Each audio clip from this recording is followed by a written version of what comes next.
Welcome back, everyone. I'm Robin from This Blog's Neat, and I currently have 3 different glasses in front of me. They all have the same rum in them, but have been diluted using 3 different types of water. And I'm trying to figure out if I can actually perceive a difference between them.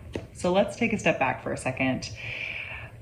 I posted a video a week ago, 2 weeks ago, recently, about saponification, this myth that saponification occurs when you dilute your spirit too quickly.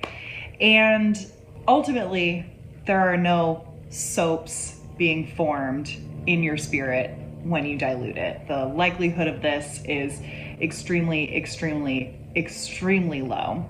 What is most likely happening is a bunch of other things, namely like changes in solubility, perhaps some ester hydrolysis reactions, things like that that can ultimately negatively impact the flavor profile of your spirit. So I wanted to run an experiment and try to figure out, is there any way I could get some negative reaction to happen, right? Something undesirable to happen when I dilute a spirit. So I chose specifically a high ester rum that I had oak-infused with a charred French oak stave that had been pre-seasoned with a peated malt. So meaning this piece of charred French oak had soaked in some peated malt for a while. And then I used that to oak infuse this high ester, high ABV Jamaican rum. And I chose this rum specifically, and I'll dive into that in a second. But I wanted to see if I could dilute this from 63% down to 40% ABV. So adding lots of water and get something undesirable to happen that would somehow maybe resemble what might be confused with saponification.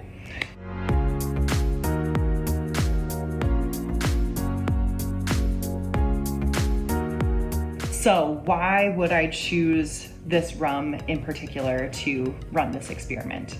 First of all, high ABV, so 63% ABV, means that I can just add more water to get it down to 40% ABV, which is the lowest any distillery will be proofing their spirits to.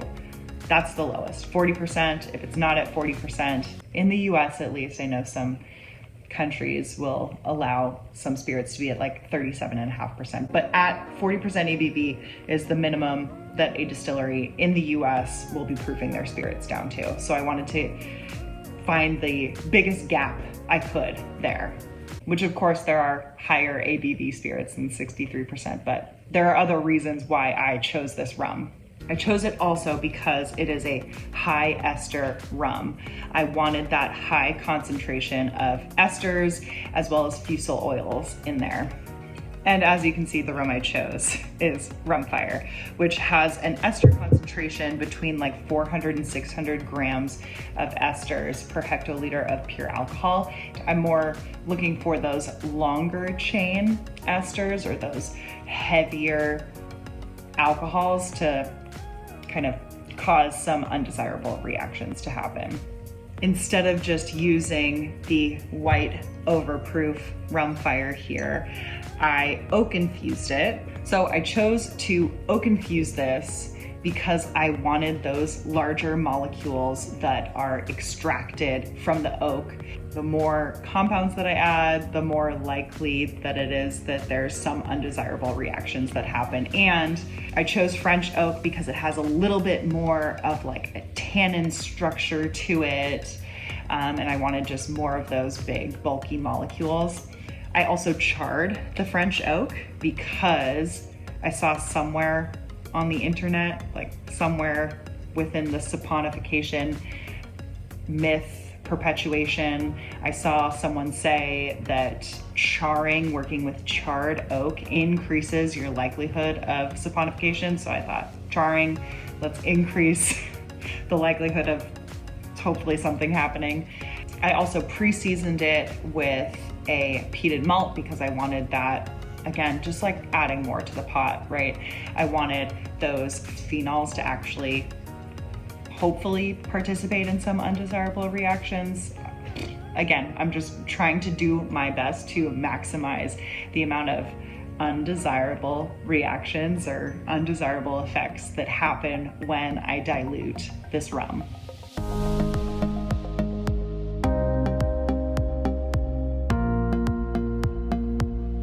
So for my first batch of tests, I added tap water, deionized water, and an alkaline water that has added electrolytes in it very quickly as I could. Just dumped them right in to dilute this rum.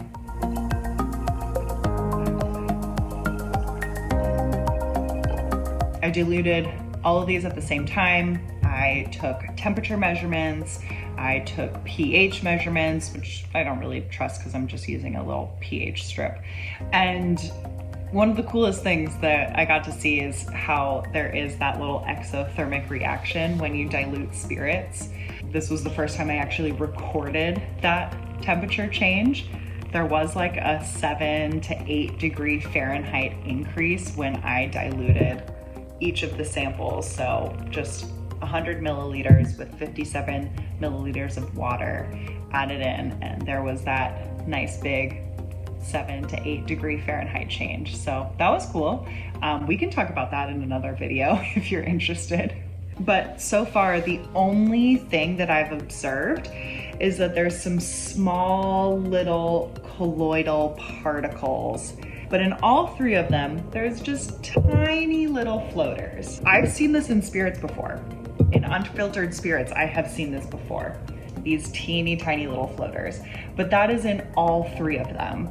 And what that tells me is that visually, the negative impact that I see is probably due to solubility changes. I added a bunch of water. I brought that from 63% ABV down to 40% ABV. So you're having some of those molecules that are less miscible in water starting to kind of come together and form these little colloidal particles, these little clusters, these little floaters, if you will. So yeah, now what I'm trying to do is see if I can perceive a difference between them and see if I pick up anything that resembles soapiness.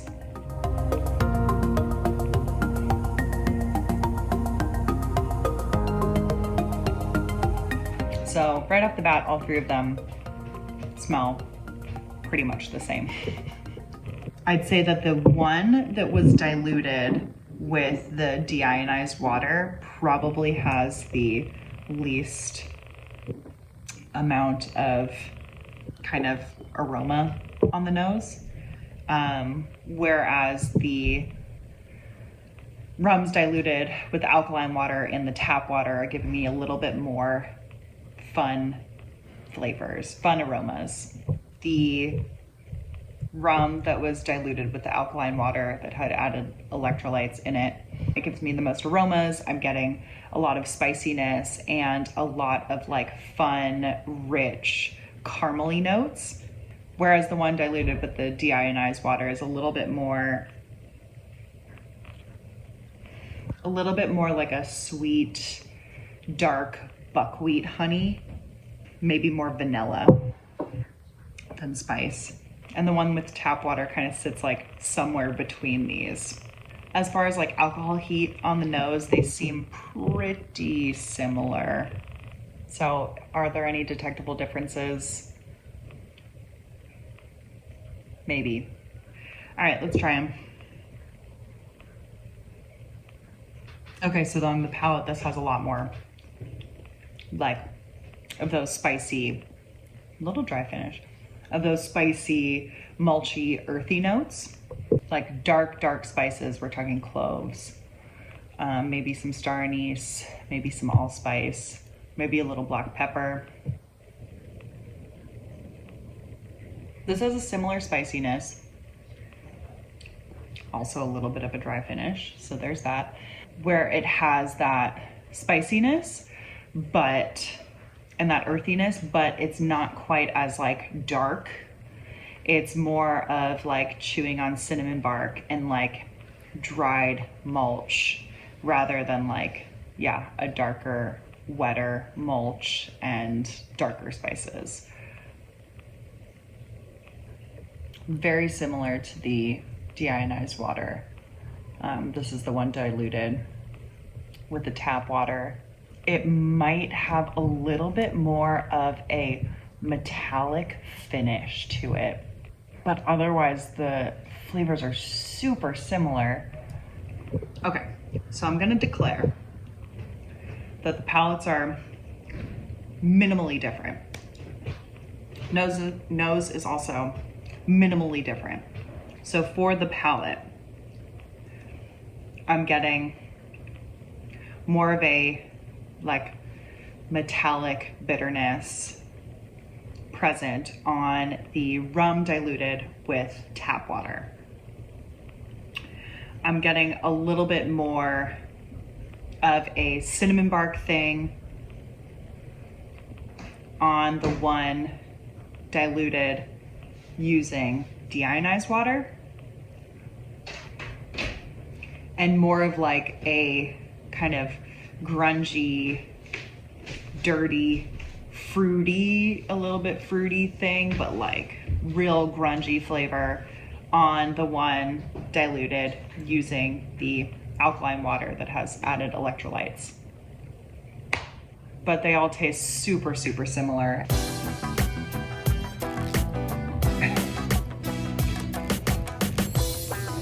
Are these differences because of the different waters that I used? Are they because of the order that I tried them in? I think I should get another opinion. I'm gonna ask a couple people to help me out with this. I'm Ryan. And I'm Jerry. Is that good? It's me and Jerry here, the night boys, getting powered up. Being responsible, drinking rum. Drinking rum in the privacy of our own place. No driving. Just sitting Go here. off, King. There's no lights. That's what we do. We drink rum in the dark. Because we're in the dark about what's going on with these rums. Night boys. Ooh, I like that. Hi, Robin. What you have in front of you, A, B, and C. Just tell me if you can sense a difference, smell or taste between any of the three of them. That's it. Okay. Is there a difference between any of them? We know that it's a rum. Yeah, Are we collaborating? if you so choose. You want to go one at a time? Yeah. Talk through it? Yeah, And let's see do what that. we taste? Let's go ahead. Cheers. Cheers. So you're starting with A. Yeah. Alphabetical.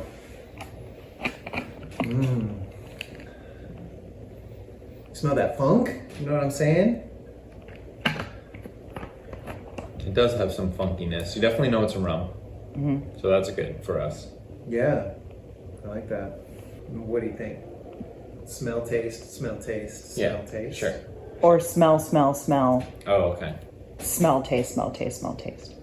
Okay. I like an initial smell. Yeah. I'm getting more banana caramel, less funk. I mean, definitely less funk. More funk on A, less funk on B. Little more, like, I don't know, cinnamon or the red hot or, you know, like. Yeah, there's a little more heat on the nose. Again, there's more like the fruit funkiness in That was A. a sick play. I love the Yeah, little the fruit fairies. funkiness, this one less fruit, or just more like caramel. Caramel, vanilla, but you're right, there is a little bit of the red A little hot bit of sort the, yeah. I like cinnamony. Yeah. If you... Thank you. That's the trick I was looking for that I didn't know that I needed. That's good. I don't know if I'm getting anything too different or Yeah, it's not a lot different than the second one for me. Yeah, I'm not noticing anything different, so I'm assuming that they're very similar. But it's also, I would say, maybe marginally even less funk than the second one. Because there was still maybe a tinge of that in the second one.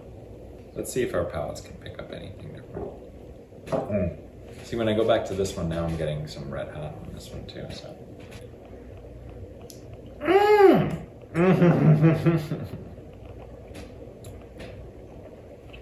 Was that a football noise? A little bit different on the palate for me, right? Do you get that, like, I don't know, it's like burnt cinnamon almost.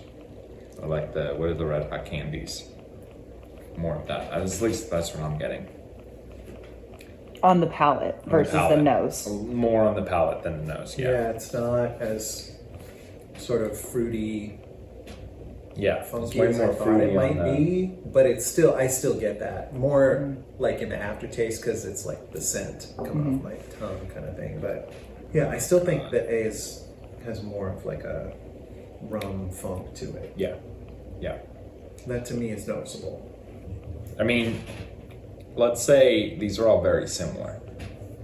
Okay? Absolutely. So, like, you did something to these three, and maybe we're trying to pick up what you did, but they're very similar.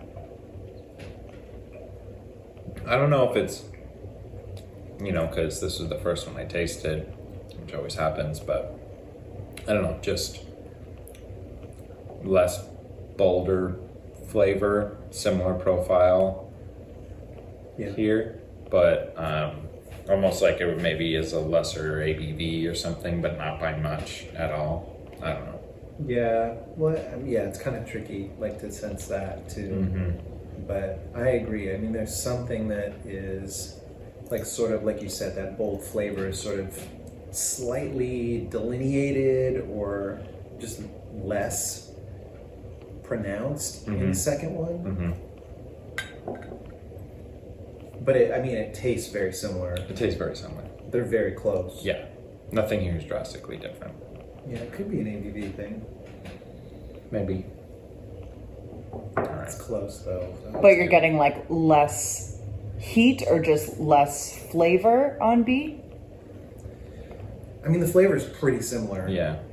I think, again, maybe it was because they're all rums and like I'm smelling the first one like, That your palate has acclimated. right. Yeah, I mean, less heat on this one. It's very hard for me, even as I go back, to notice a difference, if I'm being honest. I would go as far to say these are the same rums. And I don't know how much I'm like just trying to come up with something. I feel like I noticed more on the nose than the palate. But like I feel like if you took these back and mixed them up and gave them back to me, I don't know if I'd be consistent with what I'm saying. Do you feel confident? No. Yeah, I'm still going to stick with what I sort of originally was thinking. That I think that there's more of the rum funk in A. I would agree. That even in smelling these gets again, less yeah, as we travel alphabetically. I would agree with. As far as the flavor profile, even the heat, like I don't know, I can't pick up like this noticeable thing. It was more just on the nose. Yeah. More funk and fruit, and then less. It seems that from A to B to C on the nose, there's more heat being picked up. But then on the palate, from A to B to C, it's the opposite. I mean, overall, there's some good rum flavors, though. Yeah, I mean, I love A. It's delicious. It's complex and... Yeah, if I'm going to pick one to drink and smell, it's going to be A. So if you're asking us to rate these, A is the winner. Yeah, I agree. They're all good, Yeah. but I like A the most. Do any of them give you soapy notes? Soapy? Soapy. I don't think so. No, not for me. Yeah. Why did you smell soap on it? Did you put soap in one of them? I put soap in. Oh shit. No. So because I didn't get any like blatant, undesirable thing that happened with all three of these when I added the waters quickly, I thought it would maybe be a waste of time to do all three of them slowly with a slow dilution. So what I'm doing is I'm using the alkaline water and adding that in drop by drop, very slowly. I'm currently doing that. If I can taste a difference between the rum that's been diluted with the alkaline water quickly versus very slowly, I will repeat the test and do it using deionized water and see if I can taste a difference there. But if there's no difference, then I'm gonna play around with some temperature. That's it for right now. Talk to you later.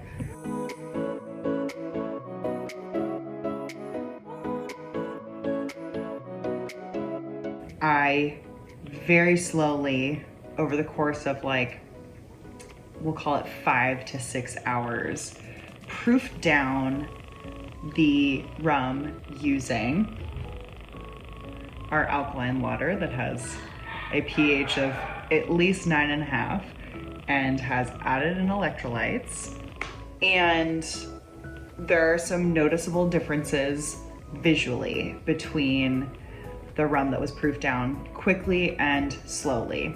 The rum that was proofed down quickly using the alkaline water, along with the other rums that were proofed down quickly, had developed these suspended colloidal particles.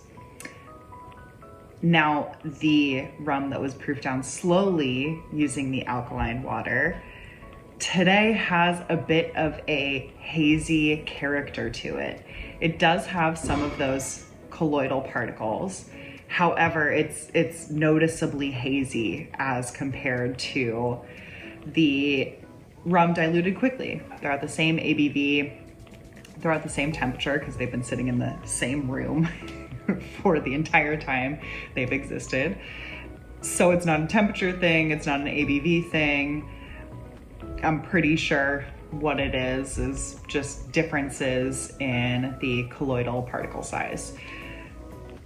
There are noticeably a little bit less, a little bit fewer of these colloidal particles in the slowly diluted rum versus the quickly diluted rum.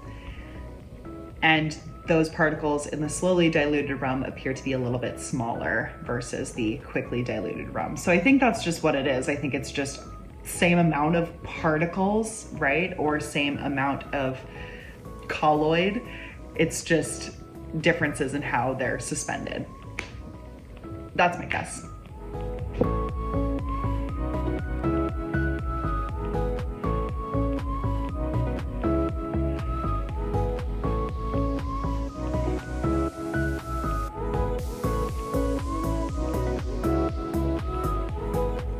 They both smell and taste the same.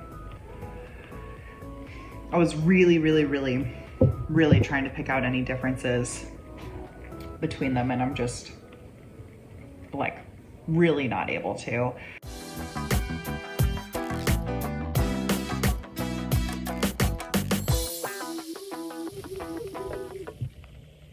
I don't really notice a difference. None at all? Not really. So I'm going to call them the same. They smell and taste the same. They just look slightly different. Now, there are a couple questions here, right? Like, is me proofing this down over the course of like 5 to 7 hours slow enough? For me, yeah, that's really slow. This is such a small sample too, so that makes it kind of difficult, right, to proof down that slowly. Also, it's a lot of my time to proof down even slower than that. So is it worth it for me to actually spend the time to, I don't know, proof this down over the course of a full week or 2 weeks or a full month? Like, to me, no. And that's because I don't know how this will scale, right? And this kind of dives into the interaction that water and ethanol have with one another. It's a lot more of a complicated relationship. All these different chemical compounds, especially for spirits that are aged, you have all these chemical compounds that are going to interact differently with one another, interact with the water and the ethanol differently, and that's going to change the entire thing. So again, if you want me to kind of expand on the science of this, like, let me know. We can talk about the exothermic reaction that happens when you mix water with ethanol or when you dilute a spirit. For this experiment, the purpose of this experiment was to try and see if I could recreate an environment where it would promote reactions that could be possibly confused with saponification reactions. So the fact that I got some colloidal particles to form these little floaters that can be mistaken for soaps, sure. I'd say that could be like partially a success, right? I got this suspension to happen, but I didn't get any of those negative flavors that would be associated with a saponification reaction or saponification reactions, right? I didn't get any notes of soap. All right. I'm sure I'm gonna run some other tests, so I'll probably be back.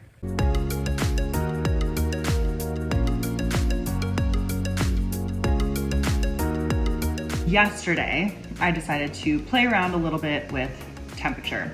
So I diluted 100 milliliter samples of rum with 57 milliliters of water. I used, again, the alkaline water for both of these.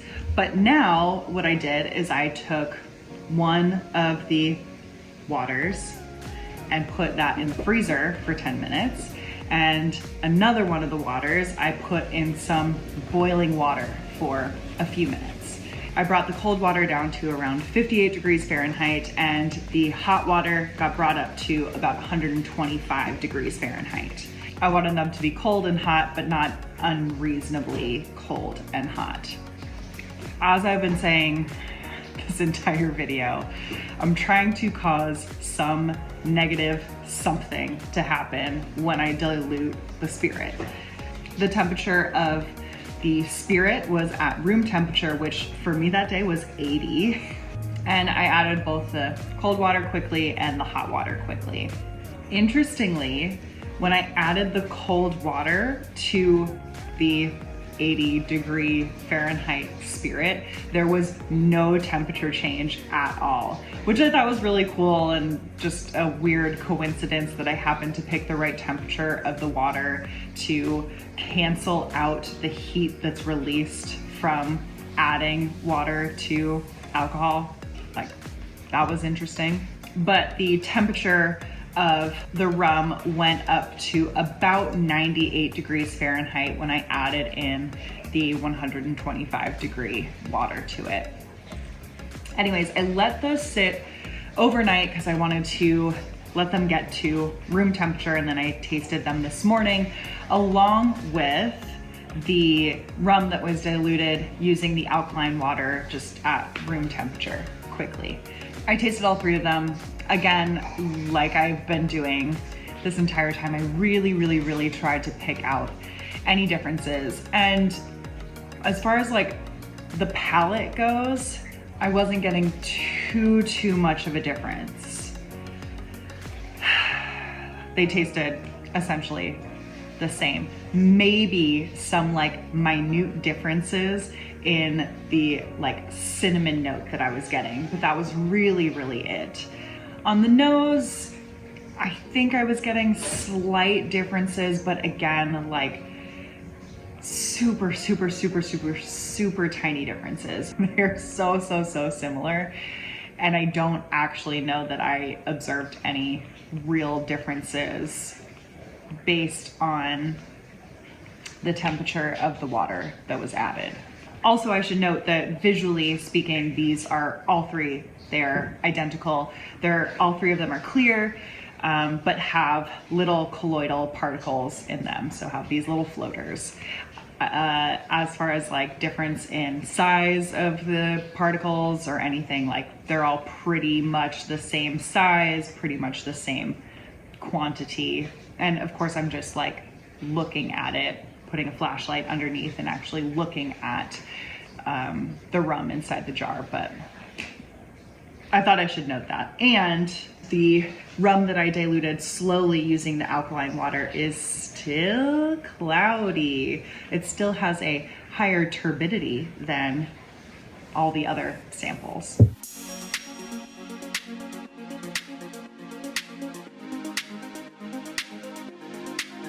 With all of that being said, let's give some conclusions here. So just as a refresher, I diluted 6 different samples of rum. 3 of them were diluted quickly using room temperature waters. I used tap water, deionized water, and alkaline water that has added electrolytes, which I will include in the description below. After that initial tasting assessment, there were differences between the 3 of them. This is the most differences I saw among any of the samples that I tasted, was just based on the type of water that I used. And the alkaline water to me tasted the most different out of the 3. So I stuck with the alkaline water for the next 3 tests that I ran. So using the alkaline water, I also diluted it very slowly over the course of like 5 to 6 hours, drop by drop.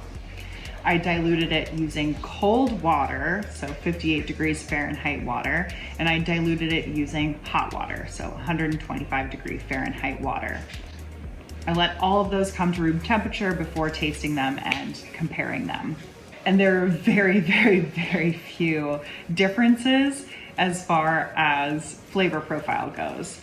The visual aspect, the biggest difference was that the rum diluted slowly had a higher turbidity, right? It was a little hazy. I wasn't getting quite as many of those colloidal particles forming, meaning that those colloids had a chance to become more suspended in the rum, more of an even distribution of a suspension. And so now instead of having a clear rum with these little floaters in it, I have a cloudy rum. There are still a little bit of those colloidal particles in there as well. But anyways, so here are my conclusions. Conclusion number 1, the type of water that you use will impact your flavor profile. That was the most noticeable thing throughout this test. So what I would suggest is to use distilled water or deionized water for proofing down your spirits. That would be your like safe bet. If you want a more flavorful option, you might consider using mineral water or spring water if that's available to you. I have also heard that using fresh rainwater is great for diluting down spirits. Now, for both of those options, right, if you're using mineral water, spring water, or fresh rainwater, make sure to get your water tested before actually using it to, make sure there's not anything undesirable in there. Conclusion number 2 is that proofing down a spirit with a lot of water and quickly can cause changes in solubility, which causes flocculation or colloidal particles to form. That happens regardless of the type of water that you're using. This is going to be especially true for spirits that have larger molecules that are less miscible in water. If the concentration of those is higher in your spirit, then you're going to get more of these colloidal particles or a higher likelihood of these colloidal particles to form. Some examples of spirits are like an aged high ester rum that's unfiltered, any aged spirit that's unfiltered, gins as well. This can also happen for gins because they have those oils from the botanicals and things like that. Now, based on my tests slowly diluting, again with a lot of water, might also cause flocculation. So might also cause these little particles to form. So if you're diluting a spirit down a lot and you kind of care about the look of it, you can filter your spirit. You can filter these particles out.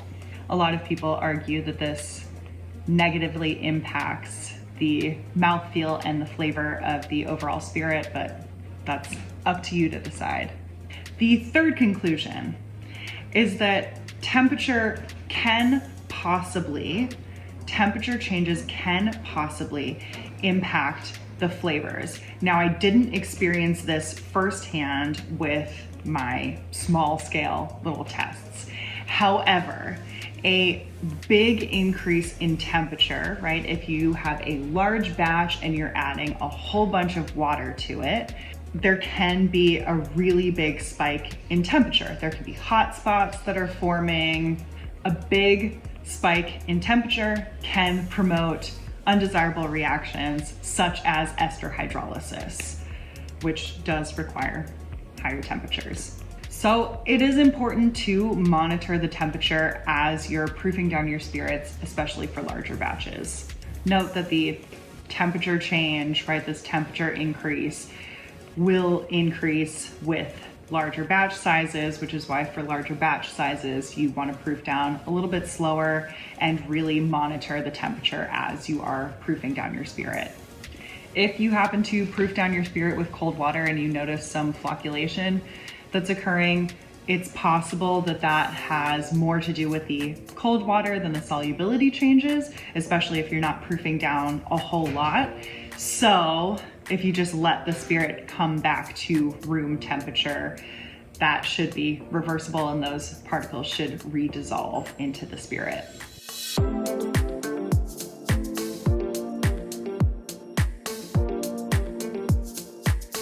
So the main question you are probably asking is, Robin, how slowly should I be proofing down my spirit based on this experiment? And my answer is going to be extremely frustrating. It depends. I have no problem saying if you are proofing down vodka or a really clean, unaged spirit, just go for it. Don't really worry about any of these negative reactions happening, right? There's not a whole lot of esters and other chemical compounds in there that can react and form undesirable flavors. So if you've got a really clean spirit like a vodka, just, yeah, add your water. If you have a spirit that's much more flavorful, it's got a lot of heavy compounds, right? Like a really, really heavy rum, or it's an aged spirit, how quickly or how slowly you want to proof down your spirit is going to depend on a few things. It's going to depend on the amount that the ABV is about to drop. Where's the starting ABV? Where's the final ABV going to be? Is it going to be filtered or unfiltered? And as I've mentioned already, like, what's your batch size? If you are not going to be proofing down your spirit a whole lot, saying you're keeping it above 50% ABV, then I'd say you don't have to proof down as slowly. If it's a little bit of a larger batch, I would suggest doing kind of a stepwise proof down. So proof down a little bit, let it come back, let everything come back to equilibrium, monitor the temperature, and then proof down a little bit more. Same thing, give it some time, and continue to proof down until you get to your desired final ABV. How many steps should you do? How quickly should you proof it down? Again, this is depending on your batch size and your final ABV, right? Sometimes it might only require one step down if you're going from like 60 to 50, right? Maybe you just stop at 55 and then go down to 50. I don't know. Yeah, it depends. If you are diluting down to 40% ABV, right? If you're kind of crossing this threshold into more water than alcohol, I would also recommend a stepwise proof down. maybe bring it stepwise down to 50% ABV, and then from there you can kind of make your steps a little bit smaller, proof down a lot slower. If you're going to filter it after you proof it down to 40% ABV, then what are your biggest concerns here? Are they actual changes in flavor? If so, again, like I said, monitor the temperature and just make sure to kind of let everything come back to equilibrium and room temperature before adding in more water. If your concerns are these colloidal particles, you're gonna filter them out anyways, so you shouldn't really worry about that if you're filtering. Now, I will note that kind of in the whiskey industry, 46% ABV is thrown around a lot. If you're keeping your spirit at or above 46% ABV, then you don't have anything to worry about. You're not gonna get any flocculation, whereas if you're dropping under 46% ABV, that's where they recommend that you filter, because you're gonna have some flocculation, you're gonna have some of these colloidal particles developing. This 46% ABV, by the way, is based on empirical observation. This is not based on the science here, right? As I've mentioned multiple times already, the interaction between ethanol and water and all the other chemical compounds that are present in your spirit is very, very, very complex. 46% ABV is just what people have observed as the kind of spot where things start to switch.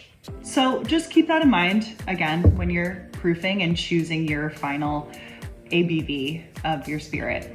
So as I've mentioned multiple times, the batch size that you have is going to be a big factor here in how to decide how slowly or quickly to proof down your spirits. If you are a hobbyist and you're doing a hobby batch that's gonna be like at most a barrel size, right? At most like 200 liters at a time, proofing down stepwise should be sufficiently conservative. You should be fine doing that. If you are a craft distillery and say your batches are a lot bigger than that and go up to like, I don't know, 1,000 liters rather than 200 liters. Again, I think stepwise will work for you depending on the ABV and everything like that.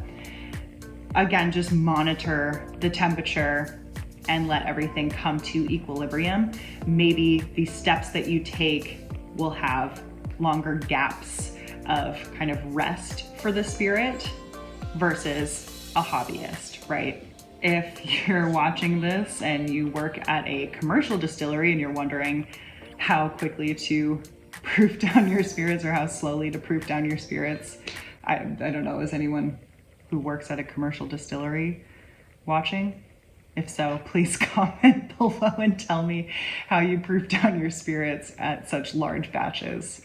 Now, with all of these suggestions, the first thing you should be doing, which maybe I should have said this first already, the first thing you should be doing is do a small batch. Do a tiny, if you're doing like a mason jar size batch, proof it quickly, proof it slowly, see how the spirit's going to behave at the final ABV, and you can kind of move on from there. Is a small batch going to be indicative of what will happen in a big batch? No, as I said, batch size will play a big role, but at least you'll get an idea. If you're getting flocculation at the small scale, you'll get flocculation at the large scale. I hope you found this video interesting. If you did, please give it a thumbs up, subscribe to the channel, and leave me some comments below if you have any questions at all. I feel like I talked so much in this video. And let me know what other experiments you'd like me to do, what other questions about distillation you'd like me to answer. Now, of course, I want to give a huge shout out to my Patreons. Thank you guys so much for helping to support the channel, and you guys have followed along during this entire experiment. We've been talking about it over on Patreon, so I really appreciate your support as I go through this experiment, and I really appreciate your support so that I can do videos like this. Now, if you, the viewer, would also like to support my channel, I'd be so grateful, and I've got a link in the description below where you can join us over there. One easy way to avoid this is to keep your spirits at barrel proof, but that doesn't work for everyone. So I diluted 2 samples of rum, 100 milliliters. 100 milliliters.